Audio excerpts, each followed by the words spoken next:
For 3 years, Naomi wrote love letters to the man she lost, until one drifts into the hands of a grieving stranger.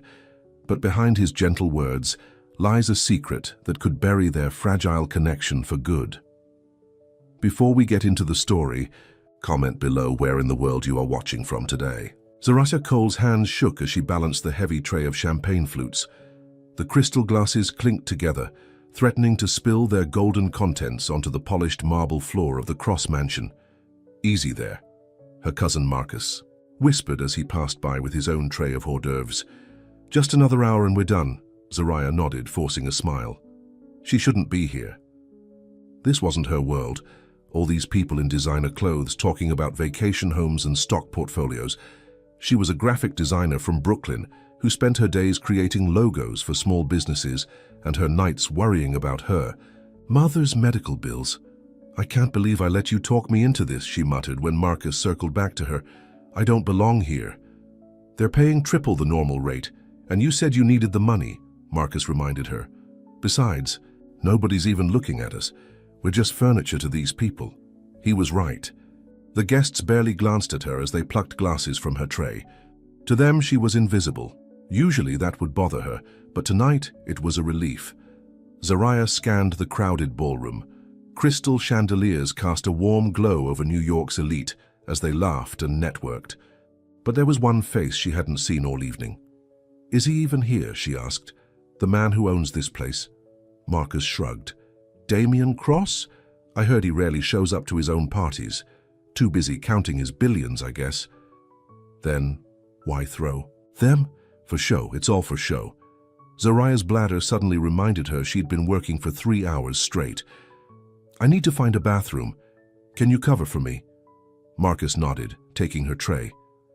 "Down that hallway, 3rd door on the right." Zaraya slipped away from the crowd, feeling instant relief as the noise faded behind her. The hallway was dimly lit and surprisingly quiet, with modern art pieces hanging on the walls and soft, recessed lighting that created pools of warm light. On the floor. "3rd door on the right," she mumbled to herself, walking down the corridor. But when she reached what should have been the bathroom, she found herself at a junction of 3 more hallways. "Great," she muttered. She chose the path to her left, moving deeper into the mansion. This hallway was darker, lined with sleek, modern doors, all closed except for one at the very end, which was slightly ajar with a soft light spilling out. Zaraya approached it hesitantly. "Hello, is this the bathroom?" No answer. She pushed the door open wider and peeked inside. The room was unlike anything she'd seen before, minimalist and high-tech, with screens on one wall and what looked like a small living area with a couch. And table. "Hello?" she called again, stepping fully inside. The door swung shut behind her with a heavy thud, followed by the unmistakable sound of locks engaging. Zaraya spun around, grabbing the handle. It wouldn't budge. "Hey!" she called, pounding on the door. "I'm in here, the door locked." No response. She tried again, hitting the door harder. "Hello? Can anyone hear me?" Nothing. Panic began to rise in her chest as she realized the room was completely soundproof. No one would hear her no matter how loudly she screamed. "Don't panic," she told herself, taking deep breaths. "Just think." She examined the room more carefully. There were no windows, and the walls appeared to be made of some kind of reinforced material. On one wall was a panel with what looked like a control system, but it required a fingerprint scan. "What is this place?" she whispered, her heart racing. Then it hit her. This wasn't just a room. It was a panic room. A secure bunker built for emergencies, and she was trapped inside. Damien Cross stood on the balcony of his penthouse office, gazing down at the party happening 3 floors below. From here, the people looked like ants, scurrying around with their drinks and their fake laughs, all hoping to catch a glimpse of him, the reclusive billionaire who'd revolutionized security software. His phone buzzed in his pocket. He ignored it. It was probably his assistant Vanessa, trying to convince him to make an appearance downstairs. It buzzed again, and again. With a sigh, he pulled it out. But it wasn't Vanessa. It was a security alert. "Motion detected. Panic room 3B. Damien frowned. No one should be in that part of the house. He'd specifically closed it off for the party. He unlocked his tablet and pulled up the security feed. Inside the panic room was a woman he'd never seen before. Young, with brown skin and curly black hair pulled back in a simple bun. She wore a plain black dress, clearly not a guest, probably staff. She was pacing back and forth, talking to herself, occasionally pushing against the door. "Damn it," he muttered. He activated the intercom. "You're safe. Don't panic. I'm coming." "To you." The deep, smooth voice filled the room so suddenly that Zariah jumped. She looked around, trying to find its source. "Who's there? Where are you?" "My name is Damien Cross. This is my home." "You've accidentally entered one of my secure rooms." Zariah felt her face flush with embarrassment and relief. "I'm so sorry. I was looking for the bathroom and got lost. The door was open, and then it just locked behind me." There was a pause. "The door shouldn't have been open. I'll be there in a moment to let you out." "Thank you," she said, feeling slightly calmer. "I'm Zariah Cole. I'm helping with the catering tonight." No response. The intercom had gone silent. Zariah sat down on the edge of the small couch, trying to slow her racing heart. At least she knew someone was coming. But what would he think? Would he call the police? Accuse her of trespassing? Her mother couldn't handle the stress of her daughter getting arrested. Not while fighting stage 3 breast cancer. 5 minutes passed, then 10. Finally, she heard movement outside the door, the sound of beeping followed by mechanical whirring. But then, nothing. "Mr. Cross," she called out. The intercom crackled. "There's a problem with the override. The secondary security protocol has activated." "What does that mean?" "It means the room has gone into lockdown. It's designed to do that if someone tries to force entry." "But I didn't force anything. The door was open." "I know, something in the system has malfunctioned." Zariah felt panic rising again. "How long will I be stuck in here? I need to get my security team to reset the system. It might take a few hours." "Hours?" Zariah pressed her palms against her eyes. "I can't stay here for hours. My cousin will worry, and I need to get home to check on my mother." There was a long silence. "I'm sorry about this," Damien said finally. "I'll make sure your cousin knows where you are, and I can send someone to check on your mother if needed." "No, it's not." Zariah stopped. How could she explain that her mother needed her medication at exactly 10 p.m. and that she'd been counting on tonight's pay to buy groceries for the week? Suddenly, there was another series of beeps from the door. "What's happening?" she asked. No answer. The door opened and a man stepped inside. Zariah recognized him immediately from magazine covers and news segments. Damien Cross was taller than she expected, with broad shoulders under his perfectly tailored suit. His face was all sharp angles, high cheekbones, strong jaw, straight nose. His eyes were startlingly blue against his tanned skin, and his dark hair was neatly styled. Before she could speak, the door closed behind him with the same heavy thud she'd heard earlier. "What are you doing?" she asked, confused. Damien walked to the control panel and pressed his palm against it. Red text flashed across the screen. "System error. Manual override failed." "I thought I could reset it from inside," he said, his voice tight with frustration. "But it's not working." Zariah stared at him, realization dawning. Are we both locked in here now?" He turned to face her, his expression grim. "Yes, Ms. Cole. It appears we are." "You locked yourself in here?" Zariah couldn't believe what she was hearing. "Why would you do that?" Damien loosened his tie. "I designed this system myself. I thought I could override it from the inside panel." He glanced at his watch. "My security team will notice I'm missing soon. They'll figure out where we are." "And how long will that take?" "A few hours, at most." Zariah sank back onto the couch, burying her face in her hands. "This can't be happening." Damien stood awkwardly in the center of the room, looking unsure of what to do. Finally, he removed his suit jacket and hung it over a chair. "Can I get you something to drink?" "There's water and some snacks in the cabinet." Zariah looked up at him in disbelief. "You're offering me snacks? Like this is some kind of sleepover?" His expression hardened. "I'm trying to make the best of an unfortunate situation, Ms. Cole." "Zariah," she corrected automatically. "And I'm sorry, but this is more than unfortunate for me. I need to get home to my mother. She's sick and she needs her medication." Something in Damien's face softened. "I understand. Let me help." He pulled out his phone and dialed a number. "Vanessa, I need you to do something for me." He glanced at Zariah. "What's your address?" Zariah hesitated, then gave it to him. "Send someone to that address immediately. Tell them to identify themselves as a friend of Zariah's. There's an older woman there who needs medication at 10 p.m. He paused, listening. "Yes, I'm aware there's a party happening. This is more important." Another pause. "No, I won't be down. Handle it." He hung up and turned to Zariah. "Someone will be there within the hour to help your mother." Zariah didn't know what to say. "Thank you." Damien nodded, then moved to a small refrigerator built into the wall. He took out 2 bottles of water and offered one to her. "So," he said, sitting in a chair across from her, "how did you end up in here?" Zariah took the water. "I told you I was looking for the bathroom. My cousin Marcus is with the catering company. He needed extra help and I needed the money." She took a sip. "I got lost, saw the door open and thought it might be the bathroom. The door shouldn't have been open," Damien said again, frowning, "and the lock shouldn't have malfunctioned." "Well, it did," Zariah said, "and now we're both stuck." She looked around the room. "So this is your panic room?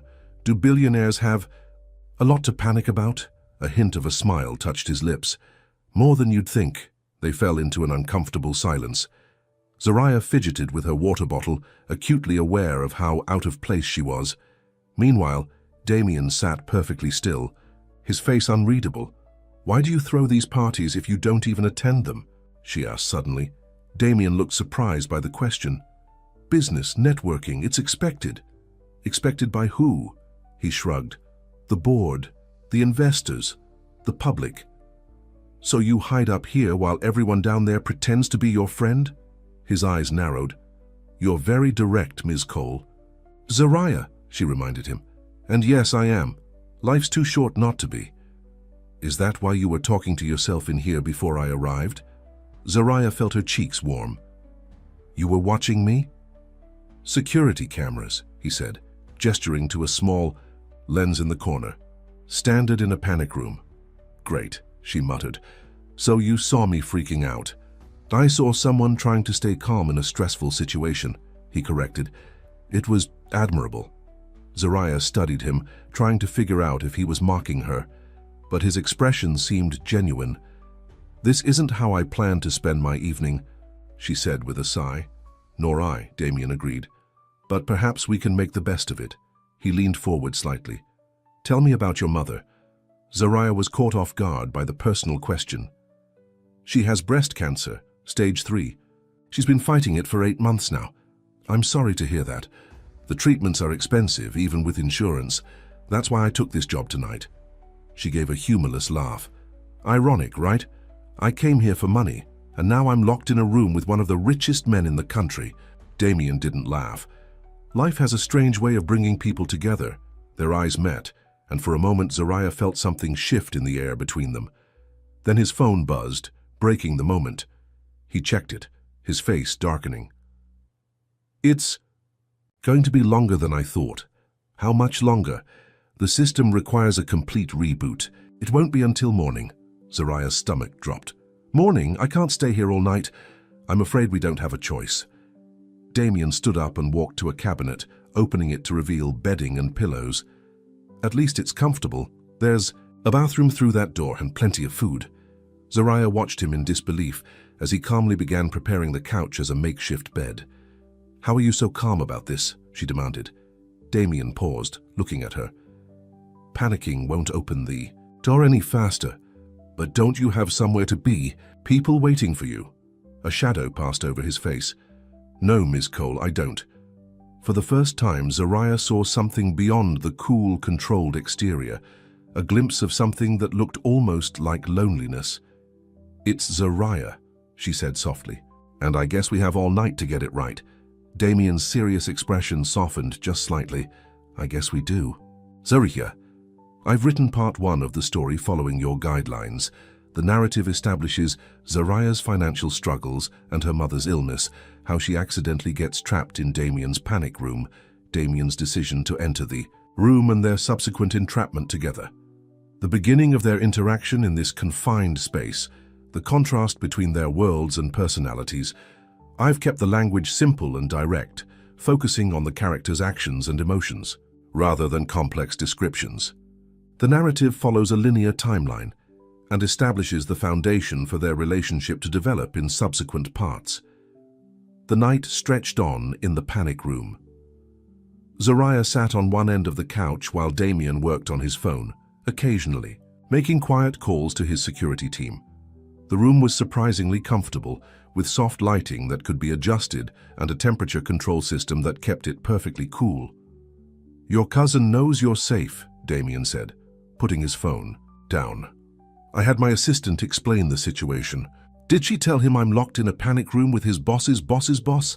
Zariah asked with a hint of sarcasm. The corner of Damien's mouth twitched. "Something like that."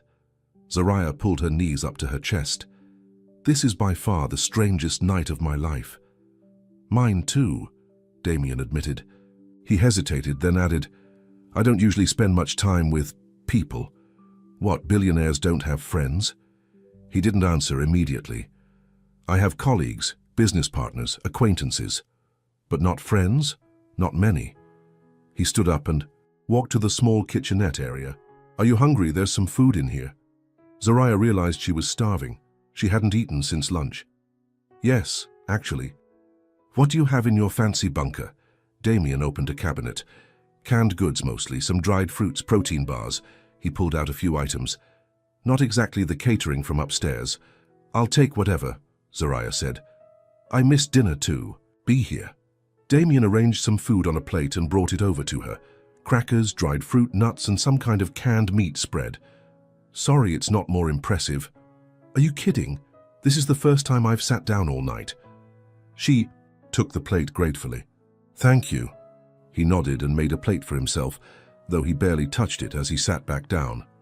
"So," Zariah said between bites, "why does a man who lives in a fortress need a panic room?" Damien's expression turned guarded. "Security is my business." "Your business is software, from what I've read. This seems personal." He looked away, his jaw tightening. "I value my privacy." "Clearly," Zariah said. "But there's privacy, and then there's—" She gestured around.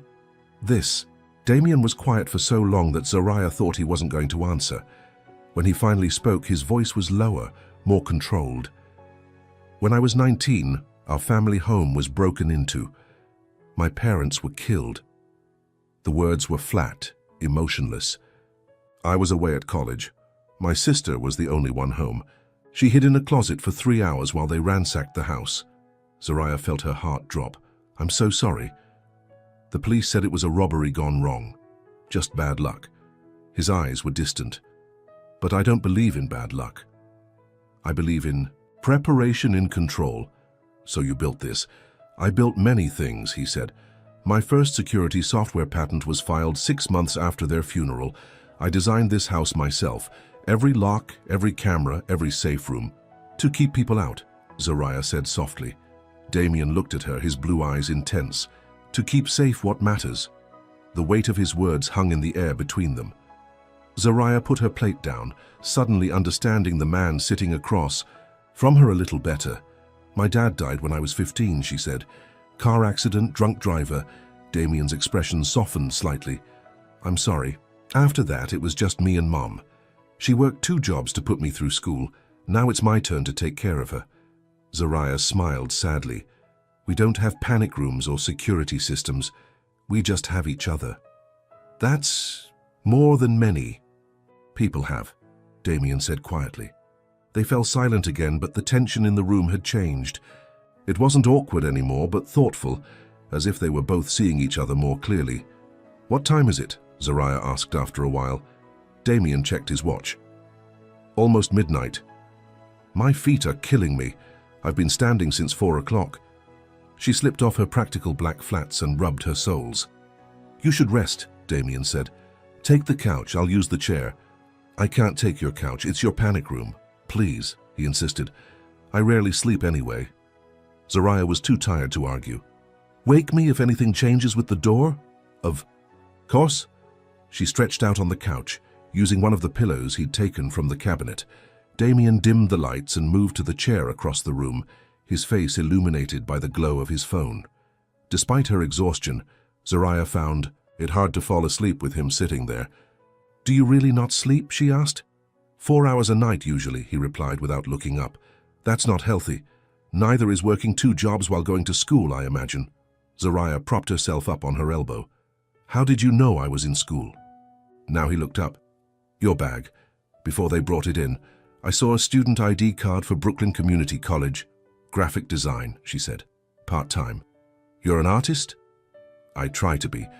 Mostly I do freelance work for small businesses, logos, websites, that kind of thing." Damien nodded. "My sister is artistic. She paints. Is she the one who was there when—" "Yes." His voice became tight again. "She lives in Europe now, as far from here as possible. You stayed, though." "I had work to do." Zariah studied him in the dim light. For someone so wealthy and powerful, he seemed hollow somehow, like a man who had built an empire but forgotten why. "Do you like what you do?" she asked. The question seemed to surprise him. "Like it? Your work, does it make you happy?" Damien considered this. "It's successful. It's important." "That's not what I asked." He frowned slightly. "Happiness is a luxury not everyone can afford." "Ms. Cole." "Zariah," she corrected automatically. "And that's the saddest thing I've ever heard a billionaire say." Damien actually laughed, a short surprise sound that seemed to catch him off guard as much as it did her. "You're very blunt. Life's too short not to be," she said again, smiling a little. She lay back down, feeling her eyelids grow heavy. The last thing she saw before drifting off was Damien still watching her, an unreadable expression on his face. Zariah woke to the smell of coffee. She opened her eyes to find Damien standing by the kitchenette, pouring hot water into 2 mugs. "You have coffee in here?" she asked groggily, sitting up. "Instant," he said apologetically, "but it's better than nothing." Zariah checked her watch. 6:30 a.m. "Any news on the door?" "They're working on it. Should be soon." He brought her a mug. "Black okay. There's no milk." "Black is fine." She took it gratefully, the warmth seeping into her hands. "Thank you." Damien looked different this morning. His hair was slightly mussed and he'd rolled up his sleeves and unbuttoned his collar. Without his suit jacket and tie, he looked almost normal. "Did you sleep at all?" she asked. "A little." He sat down with his own coffee. "You talk in your sleep." Zariah felt her face heat up. "I do not. What did I say?" "Something about colors not being right."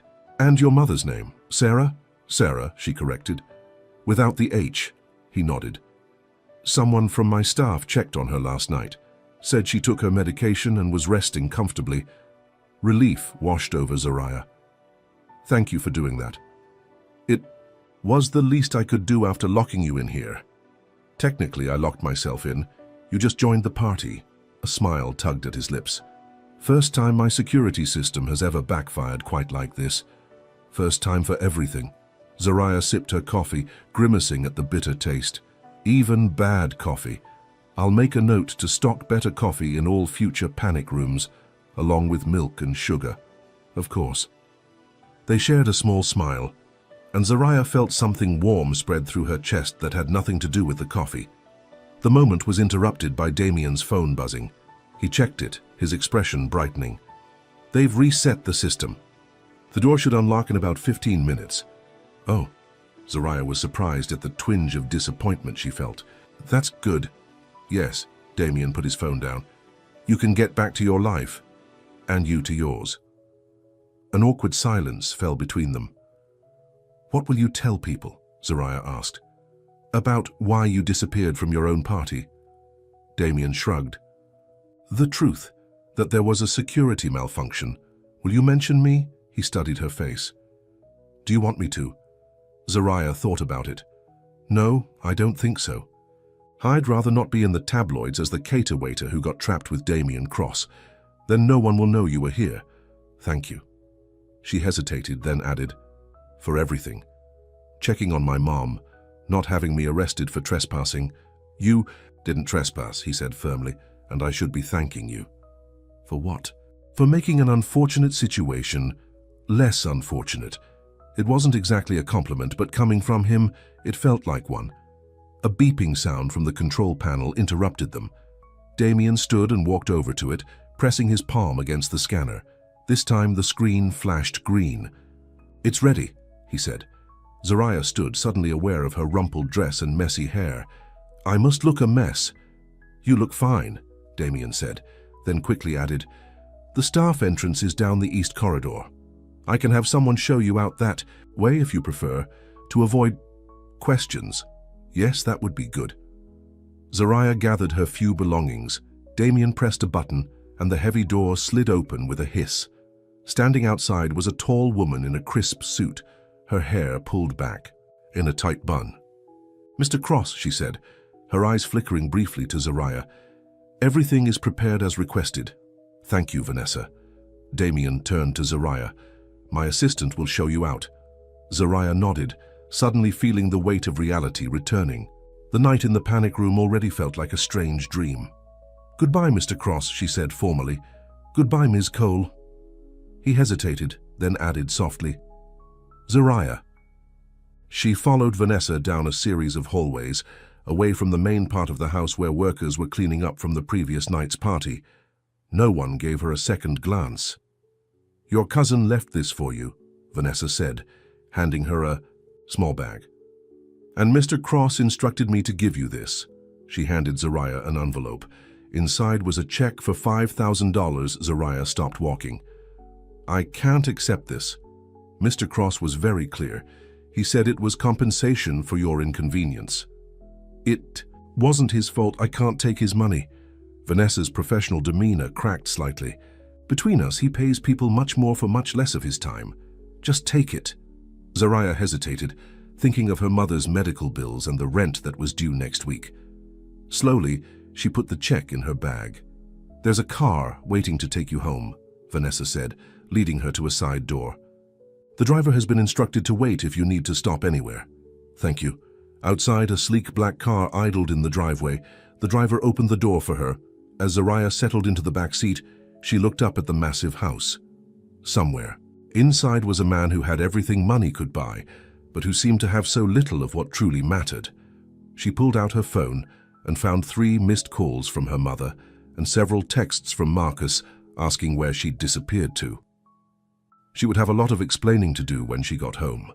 The car pulled away from the Cross estate, taking her back to her real life.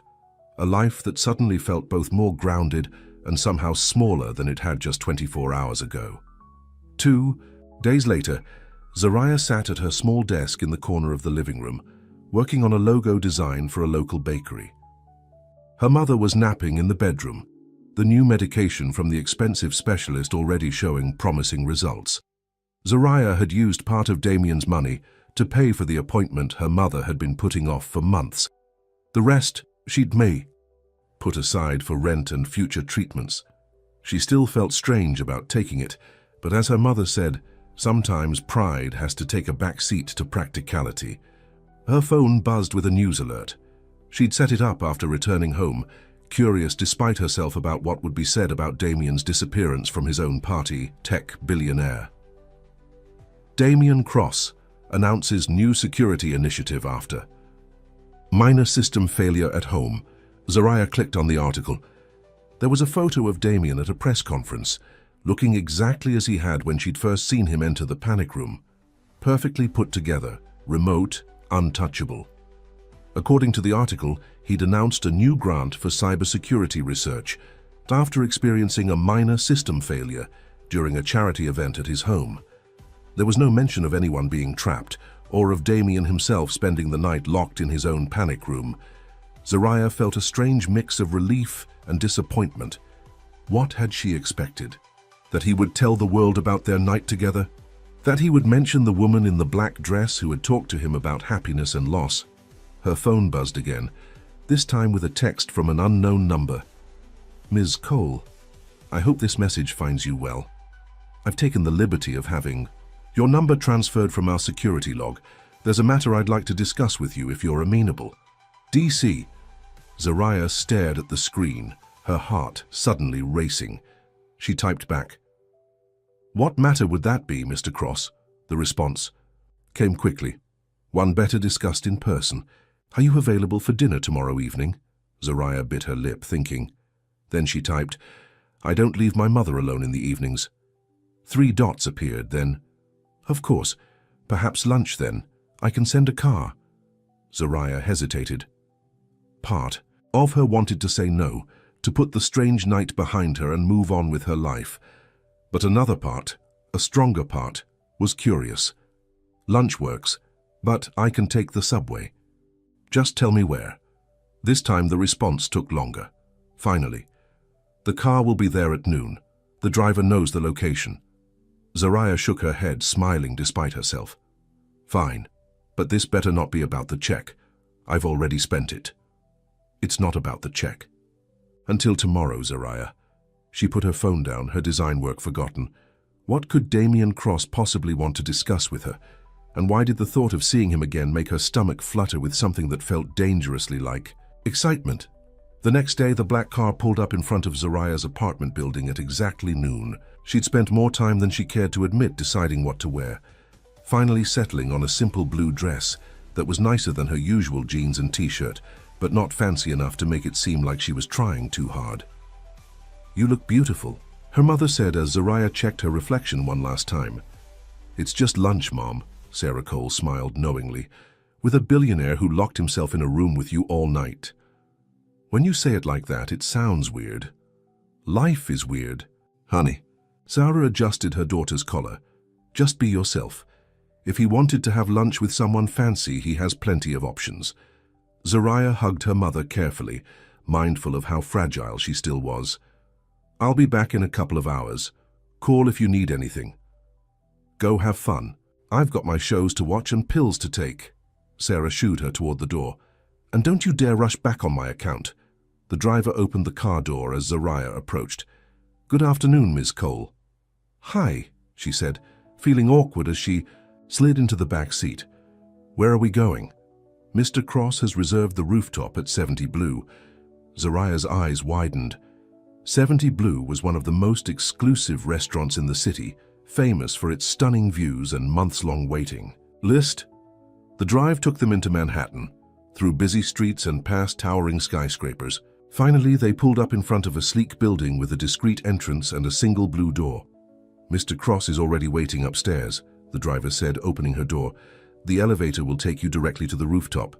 Zariah thanked him and walked into the building, feeling increasingly out of place.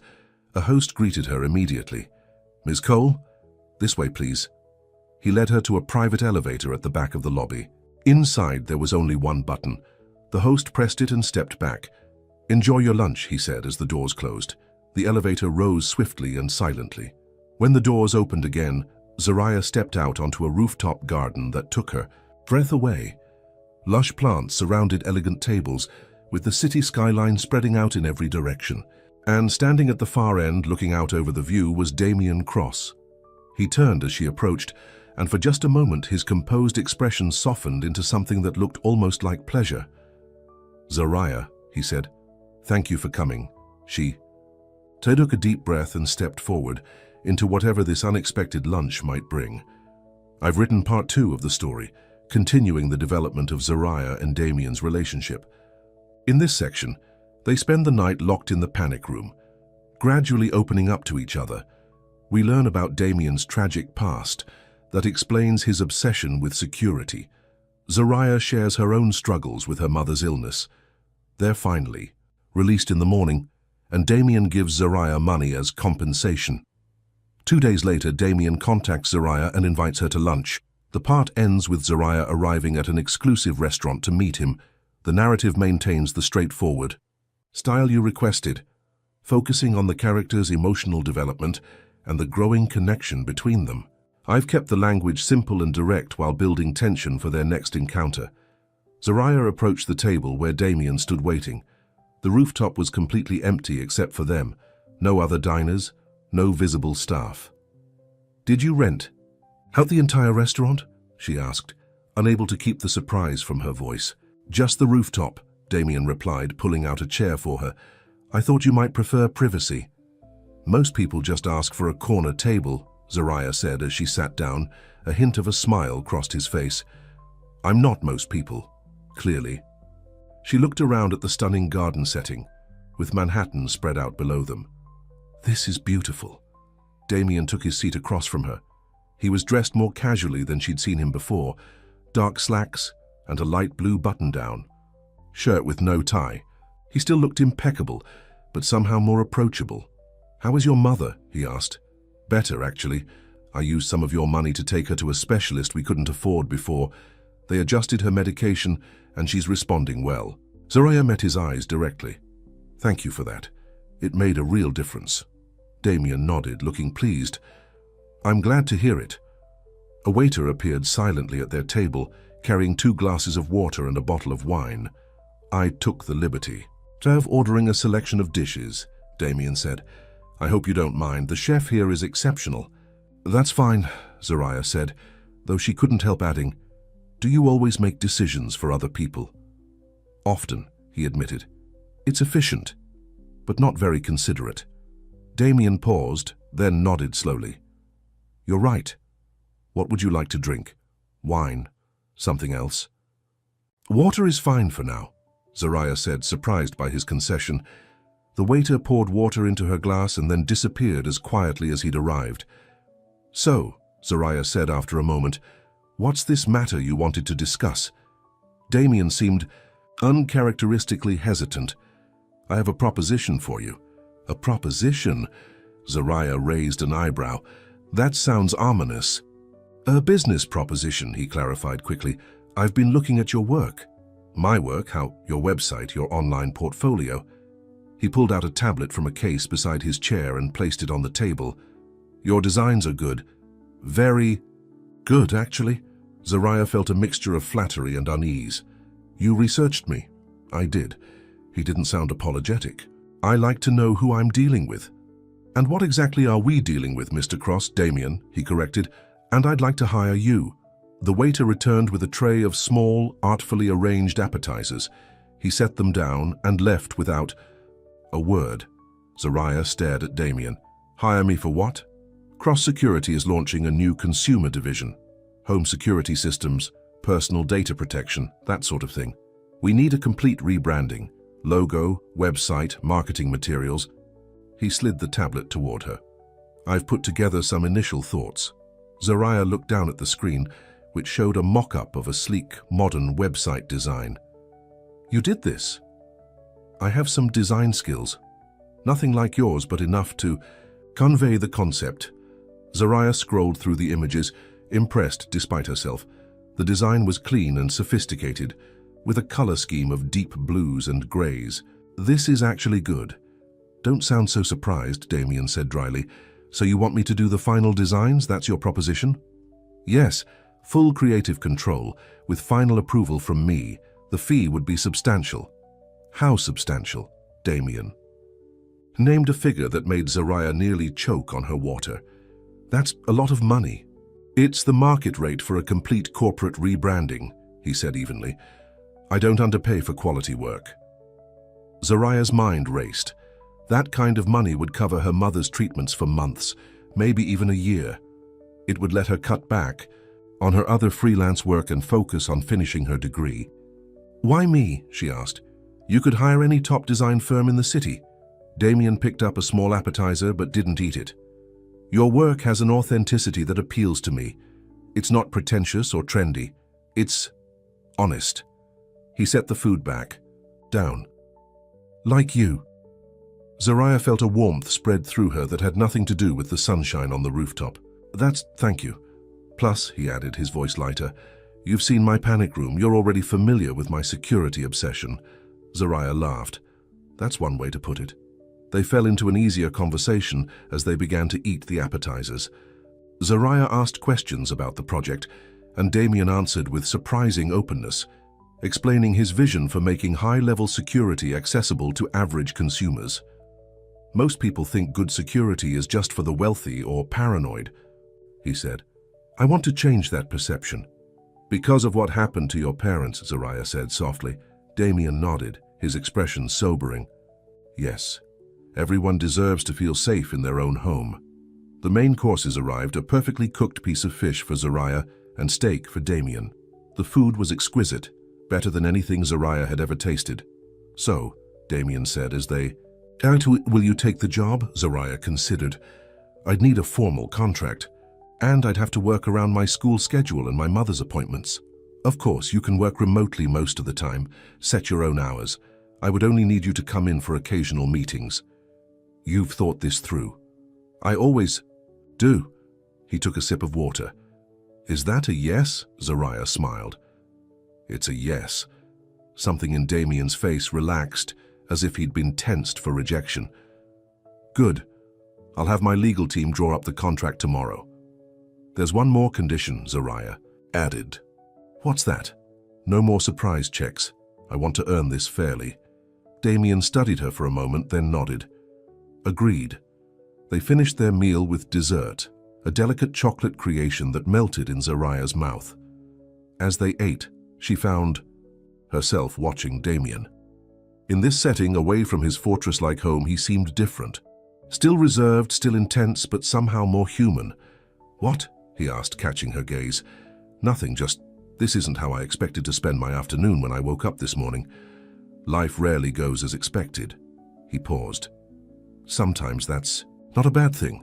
Their eyes met across the table, and Zariah felt that strange flutter in her stomach again. She quickly looked away. I should get back to my mother soon, she said. Of course. Damien signaled for the check. The car is waiting whenever you're ready. As they stood to leave, he added, I've taken the liberty of having some design software delivered to your apartment, the latest versions with all the necessary tools for the project. You didn't have to do that. It's a business expense, he said simply. You can't do your best work without the right tools. The elevator ride down was quiet, both of them seemingly lost in thought. In the lobby, Damien surprised her by saying, I'll walk you to the car. Outside, the black car was waiting at the curb. Damien opened the door for her, but before she could get in, he said, Zariah. She looked up at him. Yes? Thank you for saying yes.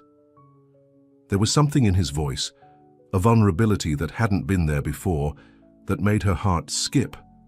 Thank you. Are you for asking? She replied softly. For a moment they stood there, closer than they had been since the panic room. Then Damien stepped back, his professional demeanor returning. The driver has my private number. Call if you have any questions about the project. Zariah nodded and slid into the car. As it pulled away from the curb, she glanced back to see Damien, still standing there watching her go. The next few weeks passed in a blur of activity. True to his word, Damien had sent over top-of-the-line design equipment and software. The contract arrived the day after their lunch, offering even better terms than they'd discussed, including a generous advance payment. Zariah threw herself into the project, creating concept after concept for the new cross-security consumer brand. She worked from home most days, sending her designs to Damien through a secure server he'd set up. Their communication was primarily through email and occasional video calls to discuss the project. Damien was surprisingly easy to work with, clear about what he wanted but respectful of her creative process. Sometimes their conversations drifted beyond work, to books they'd read or places they'd visited, but always with a professional undertone. Still, Zariah found herself looking forward to his messages, to the moments when his serious expression would soften into almost a smile at something she said. One evening, as she was working late on a series of logo variations, her phone rang. It was Damien. Is everything okay? She asked, surprised by the call. Everything's fine, he assured her. I just wanted to let you know that I'll be out of the country for the next week, Singapore and Tokyo. If you need anything, Vanessa will be your point of contact. Oh, thanks for letting me know. There was a pause, then Damien added, How is your mother? She's doing really well, actually. The new treatment is working better than the doctors expected. That's good to hear. Another pause, longer this time. Was there something else? Zariah asked. No, Damien cleared his throat. I wanted to tell you that I'm very pleased with your work so far.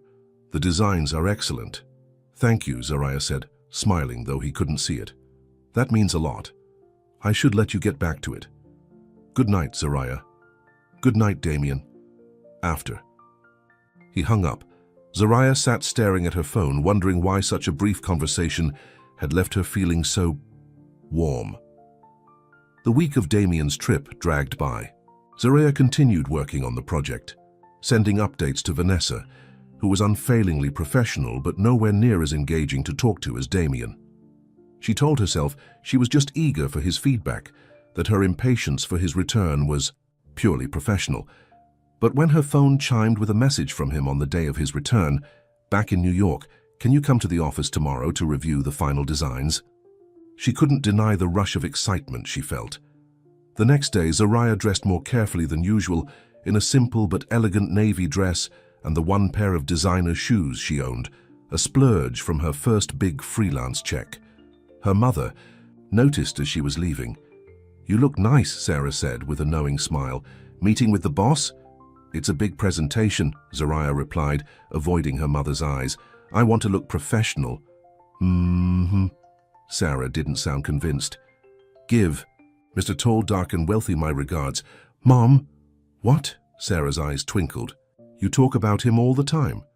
"I do not," Zariah protested. "We work together." "If you say so, honey." Sarah patted her daughter's arm. "Just remember what I always taught you. Never settle for less than I deserve," Zariah recited with a smile. "That's my girl." The now familiar black car was waiting outside. The drive to cross security headquarters took them to a sleek skyscraper in Midtown Manhattan. Zariah had never been to Damien's office before, and she found herself growing nervous as the elevator climbed to the top floor. The doors opened onto a minimalist reception area with the current cross-security logo displayed on the wall, a simple blue shield that Zariah was hoping to replace with something more dynamic. "Ms. Cole," Vanessa greeted her, rising from behind a sleek desk. "Mr. Cross is expecting you. This way, please." She led Zariah down a corridor lined with glass-walled offices. People looked up as they passed, their curious gazes following her. Clearly, it wasn't every day that Damien Cross invited a young designer to his personal office. Vanessa stopped at a set of double doors at the end of the hall. She knocked once, then opened them. "Ms. Cole is here, Mr. Cross." "Thank you, Vanessa. Send her in." Damien's office was exactly what Zariah had expected: spacious, modern, and impeccably organized. 3 walls were glass, offering a spectacular view of the city. Damien stood by a large conference table, reviewing something on a tablet. He looked up as she entered, and for just a moment his professional mask slipped. Something that looked almost like pleasure flashed across his face before he composed himself again. "Zariah, thank you for coming." He gestured to the table. "I've set everything up for your presentation." Zariah walked over, setting down her portfolio case. "How was your trip?" "Productive." He moved to stand beside her, close enough that she could smell his cologne, something subtle and expensive. "Singapore is always interesting. I've never been outside the country," Zariah admitted. "Barely been outside New York." Damien looked at her with genuine surprise.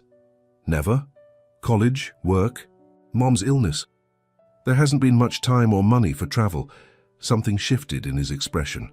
"Perhaps someday."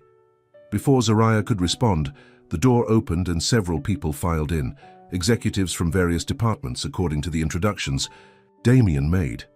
They took seats around the table, all watching Zariah with evaluating eyes. "Ms. Cole has been working on the rebranding for our consumer division," Damien explained.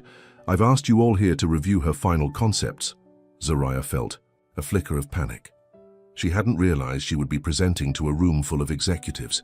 She'd prepared to show her work just to Damien.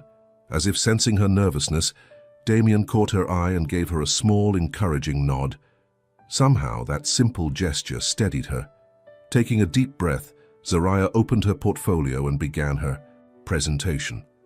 She explained her design process, the thinking behind each concept, how the new branding would appeal to everyday consumers while maintaining the company's reputation for excellence.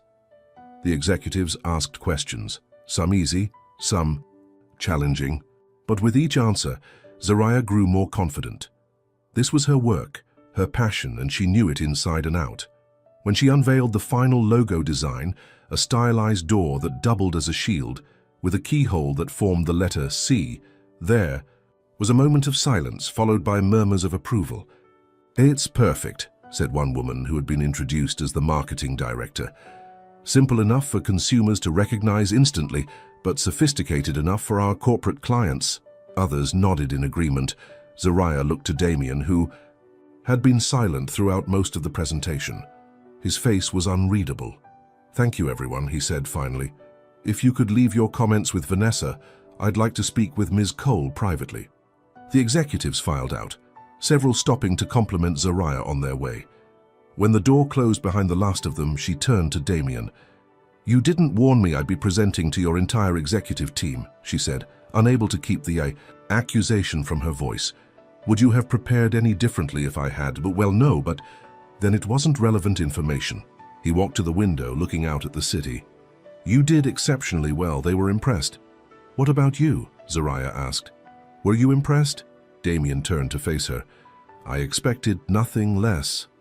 Coming from anyone else, it might have sounded dismissive, but from him it was high praise, a statement of absolute confidence in her abilities.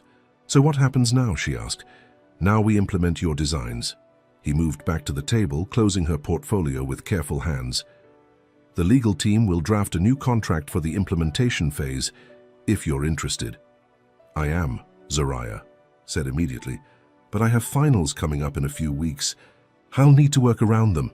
"Of course," Damien handed her the portfolio. "Your education comes first." Their fingers brushed as she took it, and Zariah felt that now familiar flutter in her stomach. She quickly pulled her hand away. "There's something else I wanted to discuss," Damien said, his tone shifting slightly. "I'm hosting a charity gala next weekend for cancer research." Zariah looked up in surprise. "Cancer research?" "Yes."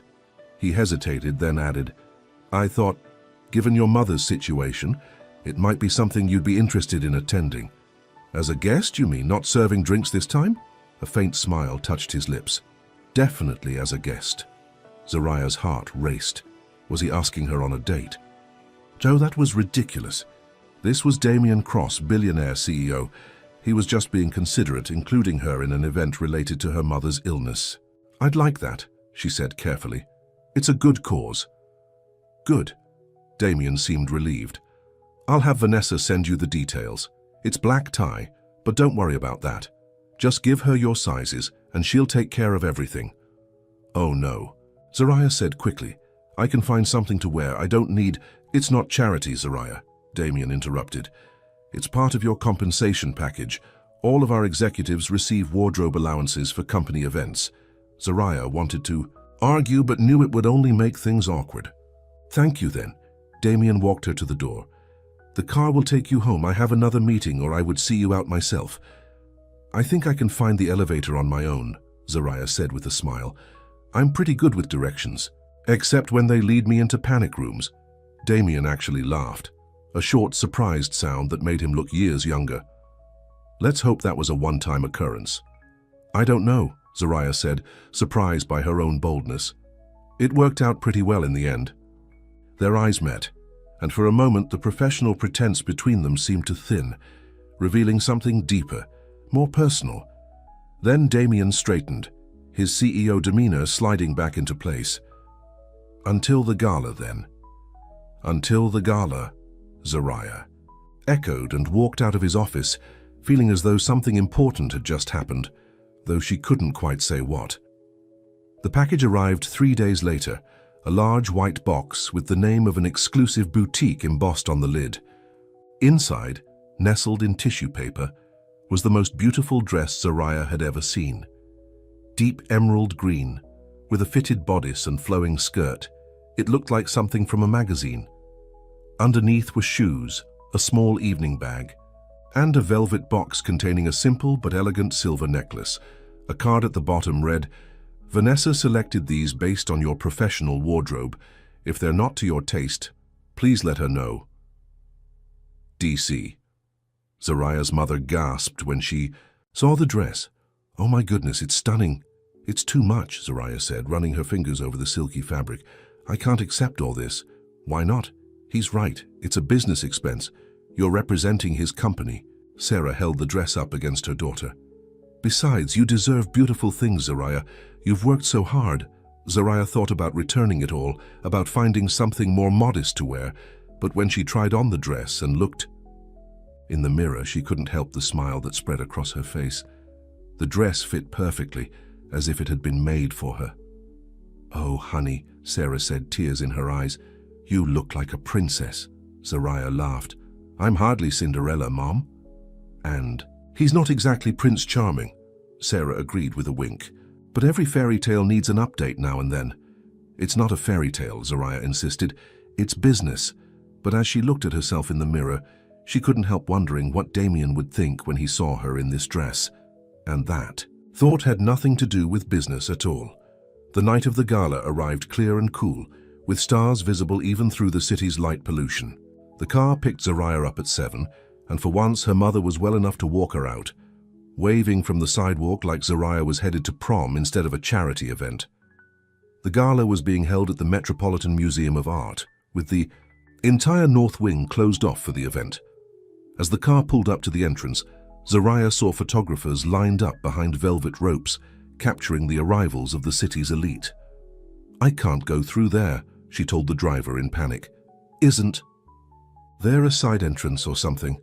"Mr. Cross said to bring you to the main entrance," the driver replied apologetically. "He's waiting for you there." Zariah took a deep breath. She could do this. It was just a walk from the car to the door, nothing to be nervous about. The driver opened her door and she stepped out, immediately blinded by camera flashes. She froze, uncertain where to go, when a warm hand touched her elbow. "You made it," Damien said, appearing beside her as if by magic. He looked devastating in a perfectly tailored tuxedo, his usually serious face softened by a genuine smile. But what struck Zariah most was the way he was looking at her, as if she were the only person in the crowded entrance. "You look beautiful," he said quietly, for her ears alone. "Thank you," she managed. "So do you. I mean handsome." "You look handsome." A flash of amusement crossed his face. "Shall we go in?" He offered his arm, and after a moment's hesitation, she took it. Together they walked past the photographers, who called out Damien's name and asked questions he smoothly ignored. Inside, the museum had been transformed. Soft lighting illuminated the ancient artifacts and artwork, while elegant tables had been set up in the central hall. A string quartet played in one corner, and servers circulated with champagne and hors d'oeuvres. "This is incredible," Zariah said, looking around in awe. "It's one of my favorite spaces in the city," Damien replied. "I come here sometimes when I need to think." The image of Damien Cross wandering alone through the quiet museum was oddly touching. Zariah was about to comment on it when they were approached by an older couple. "Damien, there you are," the woman said, air-kissing his cheek. Her eyes immediately went to Zariah with undisguised curiosity. "Margaret, Robert," Damien greeted them. "This is Zariah Cole. She's the designer behind our new consumer brand identity." "How lovely," Margaret said, though her expression suggested she had expected a different introduction. "Are you with one of the big agencies, dear?" "No, I'm independent," Zariah said. "And still in school, actually." Robert looked impressed. "Damien doesn't work with just anyone. You must be exceptional." Before Zariah could respond, they were joined by more people, all eager to speak with Damien. He introduced her to each of them the same way, as the designer behind the new brand, but he kept her by his side, his hand occasionally touching the small of her back when they moved through the crowd. It was overwhelming. These people ran the city, controlled fortunes, influenced politics. And yet, as the evening progressed, Zariah realized they were just people, some kind, some pretentious, all of them with their own insecurities and agendas. During dinner, she was seated next to Damien at the head table. The conversation flowed easily between them, and more than once she caught him watching her with an expression she couldn't quite decipher. After the meal, there was dancing. Zariah watched as couples filled the floor, moving gracefully to the music. "Would you like to dance?" Damien asked unexpectedly. Zariah looked at him in surprise. "I didn't think you were the dancing type." "There's a lot you don't know about me," he said, standing and offering his hand. She took it, allowing him to lead her onto the dance floor. His hand was warm at her waist, his touch light but secure as they moved to the music. "I haven't danced since my cousin's wedding 3 years ago," Zariah admitted. "I'm probably terrible." "You're doing fine," Damien assured her. "Just follow my lead." And she did, finding it surprisingly easy to move with him. They didn't speak, but the silence between them was comfortable, filled with something unspoken, but increasingly undeniable. As the song ended, Damien's phone buzzed in his pocket. He reluctantly pulled away to check it, his expression immediately shifting to concern. "What is it?" Zariah asked. "Security alert at the house," he said distractedly. "Probably nothing, but I need to check." He looked at her apologetically. "I'm sorry, I have to step out for a moment." "Of course," Zariah said. "Go ahead." Damien hesitated, then touched her arm briefly. "I'll be right back. Don't disappear on me." He strode away, already dialing a number on his phone. Zariah made her way back to their table, feeling oddly bereft without him beside her. She was sipping her water when a woman in a striking red dress approached. She was beautiful in a cold, perfect way, with platinum blonde hair and sharp features. "So you're Damien's new project," she said without preamble, taking Damien's empty seat. "Excuse me," Zariah said, startled. "I'm Victoria Pierce." The woman said it as if Zariah should recognize the name. "Damien and I have known each other for years." "Oh," Zariah said, unsure how to respond. "It's nice to meet you." Victoria's smile didn't reach her eyes. "He does this, you know, finds someone different, takes them under his wing, makes them feel special." Zariah felt a chill run through her. "I don't know what you're talking about. Don't you?" Victoria leaned closer. "The designer he hired from the waitstaff? It's all over the gossip columns. How you spent the night locked in his panic room." Zariah's blood ran cold. "That's not... How did you... Please. In our circle, nothing stays secret for long." Victoria took a sip of Zariah's champagne. "I just thought you should know that you're not the first charity case he's taken on. He has a soft spot for helping the less fortunate." Zariah's cheeks burned with humiliation and anger. "I'm not a charity case, I'm his employee." "For now," Victoria agreed with a cold smile, "until the novelty wears off, or until he realizes that someone like you could never really fit into his world." Before Zariah could respond, Victoria stood. "Enjoy the rest of your evening. I'm sure it will make a lovely memory for you to look back on when you're back to serving drinks at parties like this." She walked away, leaving Zariah sitting alone, her earlier happiness shattered. She looked around the opulent room, at the wealthy, powerful people laughing and dancing, and suddenly felt like an imposter. In her borrowed dress, was Victoria right? Was she just Damien's latest project? Someone he'd found amusing because she was so different from his usual circle? The thought made her stomach twist. When Damien returned a few minutes later, his face relaxed when he saw her still waiting. "False alarm," he said. "Just a system glitch." He must have noticed her expression because his smile faded. "What's wrong?" "Nothing," Zariah said, forcing a smile. "Just tired, I guess." Damien studied her face. "Something happened while I was gone. What was it?" "It's nothing, really." She stood up.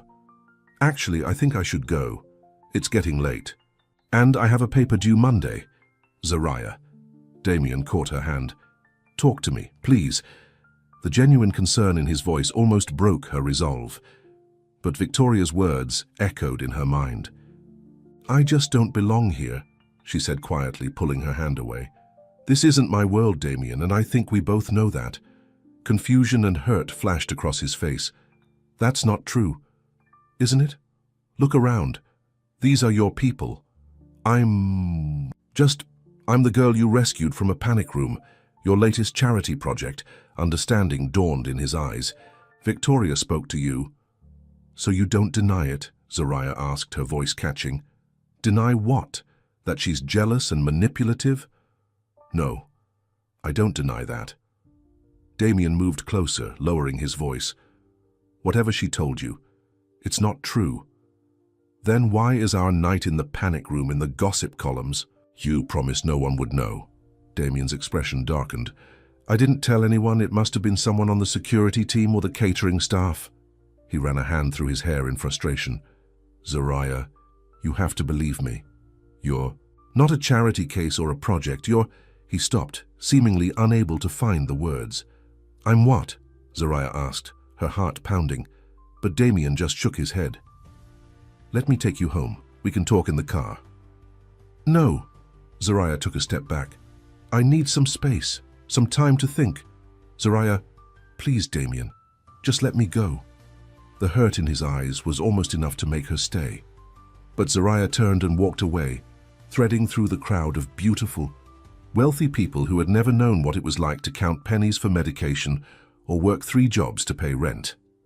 Outside, she bypassed the line of waiting cars and hailed a taxi. As it pulled away from the curb, she looked back to see Damien standing on the steps of the museum, watching her go, his face a mask of confusion and something that looked almost like loss. And for the second time since meeting Damien Cross, Zariah found herself in a car driving away from him, wondering if she'd just made the biggest mistake of her life. I've written part 3 of the story, continuing the development of Zariah and Damien's relationship. In this section, Damien offers Zariah a job designing the rebranding for his company. Their professional relationship develops with underlying personal attraction. Zariah presents her design work to Damien's executive team. Damien invites Zariah to a cancer research charity gala. At the gala, their connection deepens, but is interrupted by Victoria, who suggests Zariah is just Damien's charity case. The part ends with Zariah leaving the gala upset, questioning whether she truly belongs in Damien's world.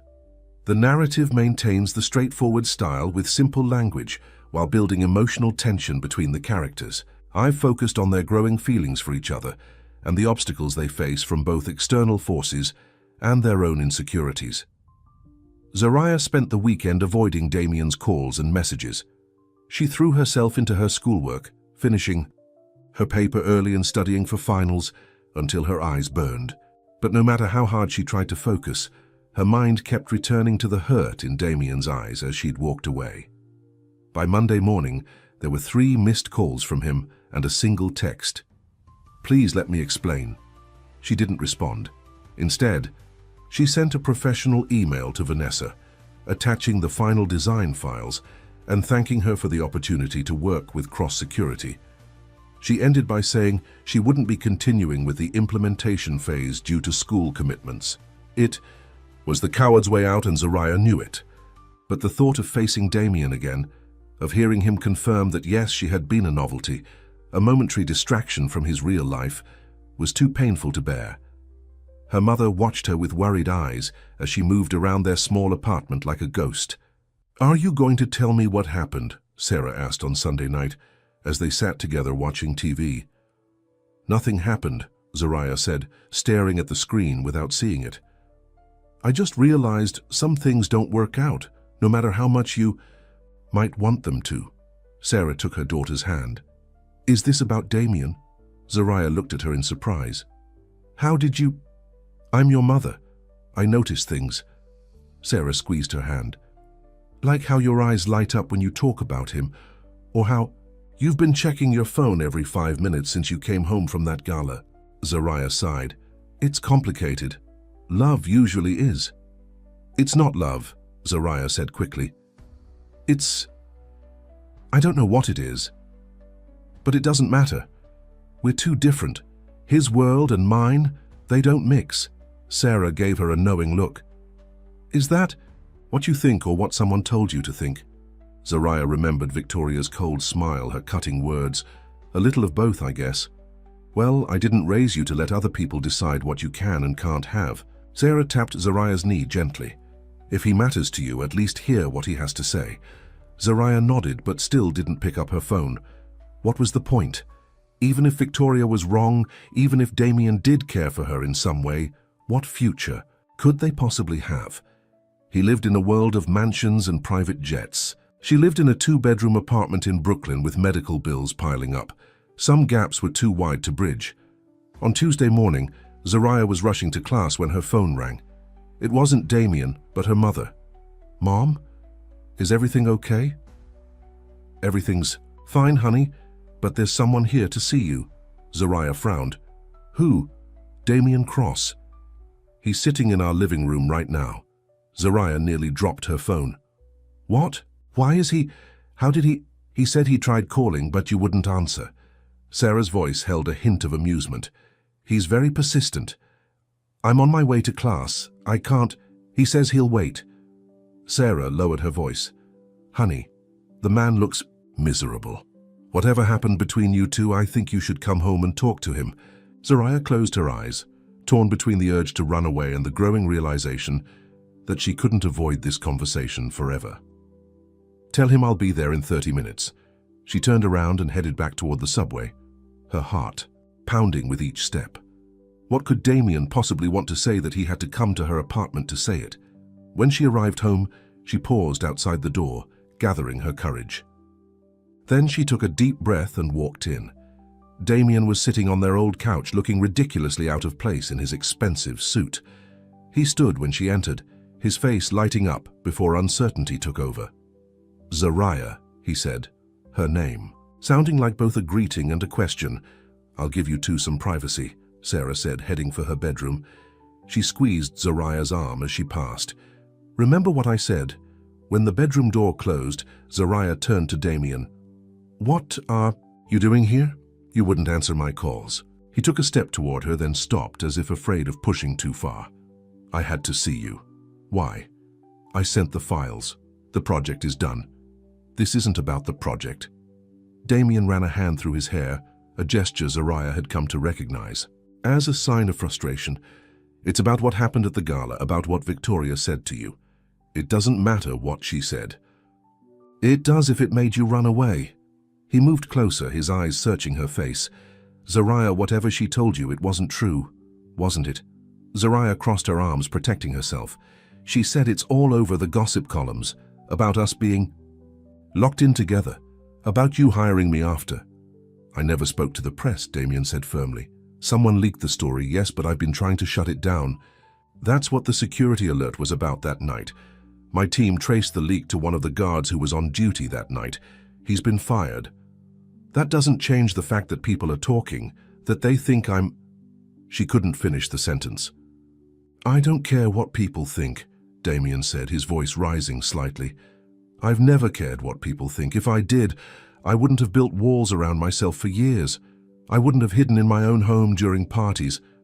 Until you found someone new and interesting to rescue, Zariah said bitterly. Someone different from your usual crowd. Damien's expression hardened. Is that what you think? That you were some kind of novelty act for me? What else am I supposed to think? You're Damien Cross. You could have anyone, work with anyone. Why me? Because you saw me, he said simply. Not the billionaire, not the CEO. Me, the man who built rooms to hide in, who throws parties he doesn't attend, who had everything money could buy and nothing that actually mattered. Zariah felt her defenses weakening at the raw honesty in his voice. That night in the panic room, he continued, when you asked if I was happy, no one had asked me that in years, maybe ever. And you looked at me like you actually cared about the answer. I did care, Zariah admitted softly. Damien took another step toward her. I hired you because you're talented, because your work is exceptional. But I kept finding reasons to talk to you, to see you, because when I'm with you, I feel real. Like maybe I don't have to hide anymore. Zariah's heart was pounding so hard, she was sure he could hear it. Damien, let me finish, he said, his voice gentle but determined. Victoria Pierce is my ex. We dated briefly 3 years ago. It was convenient. Same social circle, families knew each other, but there was nothing real about it. She's been trying to get back together ever since, and she saw you as a threat. A threat? Zariah couldn't keep the disbelief from her voice. Me? Yes, you. Damien was standing right in front of her now. Because she saw what I've been trying not to admit to myself, that I'm falling for you, Zariah, that I have been since the moment you stood in my panic room and asked me if I was happy. Zariah felt like the ground was shifting beneath her feet. You can't be serious. I've never been more serious about anything in my life. He reached out, hesitantly taking her hand. I know we come from different worlds, I know it's complicated, but I also know that when you left that gala, you took something with you. Something I don't think I can live without anymore. Zariah looked down at their joined hands. his perfectly manicured, hers with traces of ink from her design work. Such different hands, different lives. "I'm not part of your world, Damien," she said quietly. "I never will be." "Then I'll be part of yours," he replied without hesitation, "or we'll build a new one together." The certainty in his voice made her look up, meeting his eyes. There was no doubt there, no hesitation, just that intense focus she'd come to, Sano now directed entirely at her. "It won't be easy," she warned.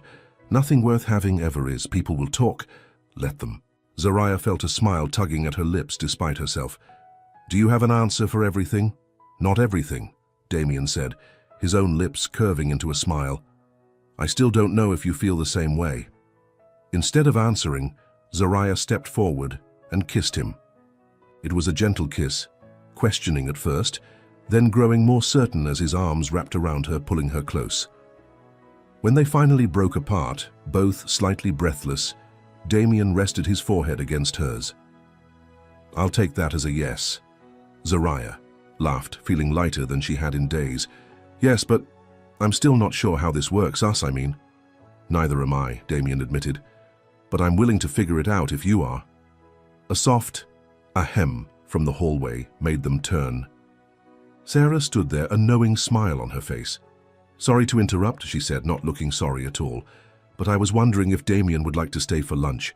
I made sandwiches." Damien looked at Zariah, a question in his eyes. She nodded. "I'd like that very much, Mrs. Cole," he said. "Thank you." "Call me Sarah," she replied, heading for the kitchen. "Anyone who looks at my daughter the way you do can skip the formalities." Zariah felt her cheeks flush, but Damien just squeezed her hand. "Your mother is very perceptive. She always has been," Zariah agreed. "It's annoying sometimes." "I heard that," Sarah called from the kitchen. They both laughed, and Zariah felt the last of her doubts melting away. This, whatever it was between them, wouldn't be easy. But maybe, just maybe, it could work. Over the next few weeks, Zariah and Damien began the delicate process of merging their very different lives. She continued working on the cross-security rebranding, but now as a consultant rather than an employee. He made time in his busy schedule to attend her end-of-semester art show, standing proudly beside her as she explained her designs to her professors and classmates. The gossip columns had a field day when they were first spotted together in public. "Billionaire's Panic Room Romance" read one particularly cringe-worthy headline, but Damien's legal team quickly shut down the more invasive stories, and eventually, the novelty wore off. What didn't wear off was the way Zariah felt when Damien looked at her, or the way he seemed to relax more each time he visited her in Brooklyn. He started leaving suits behind for jeans and t-shirts, began eating at local diners instead of five-star restaurants, and even developed a fondness for the corner bodega's coffee, which he claimed was better than anything his private chef made. For her part, Zariah found herself growing more comfortable in Damien's world too. She still felt out of place at charity galas and board dinners, but with him beside her, steady and supportive, she learned to navigate the complex social waters of the ultra-wealthy. Sarah's health continued to improve with her new treatment, and when Damien quietly arranged for the best oncologist in the country to take on her case, Zariah didn't protest. She'd learned that sometimes accepting help wasn't about charity or pity, it was about love. One evening in late summer, Damien invited Zariah to his house for dinner. Unlike the night of the party, she arrived through the front door, welcomed by name by the security staff. "Where is everyone?" she asked as they walked through the quiet house. "No staff tonight?" "I gave them the night off," Damien said, leading her through a series of hallways. "I wanted us to be alone." Zariah raised an eyebrow. "Are you cooking?" "God, no," Damien laughed. "I ordered in, but I do have a surprise for you." He stopped in front of a familiar door, and Zariah felt a jolt of recognition. "Is that the panic room?" Damien confirmed. "Where it all began. Why are we here?" "I've made some changes to it. I wanted to show you." He pressed his palm to the scanner and the door slid open. Zariah stepped inside and gasped. The room had been completely transformed. The stark utilitarian space was now a cozy studio, with drawing tables, state-of-the-art computers, and walls covered in pinboards. In one corner, A small seating area had been set up with comfortable chairs and a coffee table. But what took her breath away were the walls. Projected onto them were dozens of her designs, from school projects to the cross-security rebranding, all displayed like a gallery exhibition. "Damien," she whispered, turning in a slow circle. "What is all this?" "Thought you might like a dedicated workspace when you're here," he said, watching her reaction carefully. "For your freelance projects or just to create, and I wanted to showcase your work properly." Zaraya walked to one of the design tables, running her fingers over the smooth surface. "This is incredible." "There's more," Damien said. He pressed a button on a panel, and the projections changed. Now the walls showed images of her mother's latest scans, all clear, and papers for a foundation with Sarah's name on it. "What is this?" Zaraya asked, her voice catching. "The Sarah Cole Foundation for Cancer Research and Treatment," Damien explained. "Your mother agreed to let me set it up. It will fund research and provide financial assistance to families struggling with medical bills." Tears filled Zaraya's eyes. "Damien, I don't know what to say. There's one more thing." He pressed the button again and a new image appeared, a beautiful building in downtown Brooklyn, with a sign that read, "Cole Design Studio." "I bought the building," Damien said quietly. "It can be your own design firm if you want it, or just a studio for your personal work." "Whatever you decide." Zaraya turned to him, overwhelmed. "Why would you do all this?" Damien took her hands in his. "Because I love you, Zaraya. Because you unlocked something in me that I thought was lost forever." "I love you too," she whispered, the words coming easily, naturally. Damien smiled, but there was nervousness in his eyes that she rarely saw. "There's one last thing." He reached into his pocket and pulled out a small black box. Zaraya's heart stopped. "Damien!" "It's not what you think," he said quickly. "Or at least, not yet. I know we're not ready for that." He opened the box to reveal a key, a simple silver key on a chain. "What is this?" she asked. "A key to this house," Damien said. "To every door, including this one." He nodded toward the panic room. "No more locked doors between us, ever." Zaraya took the key, feeling its weight in her palm. "No more hiding." "No more hiding," he promised. "From anything or anyone." She closed her hand around the key, then looked up at him. "What if I want to lock the door sometimes?" Damien looked puzzled. "Why would you want to do that?" Zaraya stepped closer, wrapping her arms around his neck. "Privacy has its advantages." Understanding dawned in his eyes, followed by a spark of heat. "In that case," he murmured, his lips close to hers, "I think we could make an exception." She laughed, feeling happier than she'd ever thought possible. "I think I'm ready to be locked in with you again, Damien Cross." "This time," he said, smiling. As he reached for the control panel, "I'm only locking the door if you say yes." Zaraya's answer was a kiss, deep and certain, as the door closed behind them with a soft, familiar click. Inside the room that had once been built for fear and isolation, they found something neither of them had expected. A safe place to be vulnerable, to be seen, to be loved. Not a panic room anymore, but a room filled with possibility. And as Damien held her close, Zaraya knew that sometimes the wrong turns led to exactly the right places, and that sometimes being trapped was the first step toward being truly free. 6 months later, the cross-security consumer launch was a resounding success. Zaraya's designs were praised throughout the industry, and the Cole Design Studio was already gaining recognition for its innovative work with both large corporations and small local businesses. Sarah's cancer was in full remission, and she had taken on an active role in the foundation that bore her name, bringing her nursing experience to bear in helping other patients navigate their treatment journeys. As for Damien and Zaraya, they had found their own rhythm, dividing their time between his mansion and her Brooklyn apartment, which she'd insisted on keeping, to stay grounded, she explained. And he understood. The panic room remained Zaraya's studio, but it had acquired a few more personal touches. Photos of them together, a comfortable couch where Damien often sat while she worked, books they both loved. It was no longer a place to hide, but a place to create, to connect, to be together. And if sometimes they locked the door behind them, well, that was their business. One evening as they sat together on the rooftop garden Damien had built atop the mansion, Zariah's influence again, bringing open air and growing things to his fortress, she looked over at him and asked, "Are you happy?" It was the same question she'd asked that first night, but this time Damien didn't hesitate. "Yes," he said simply, taking her hand. "For the first time in my life, completely." Zariah smiled, leaning her head on his shoulder as they watched the sunset paint the sky in brilliant colors. "Me too."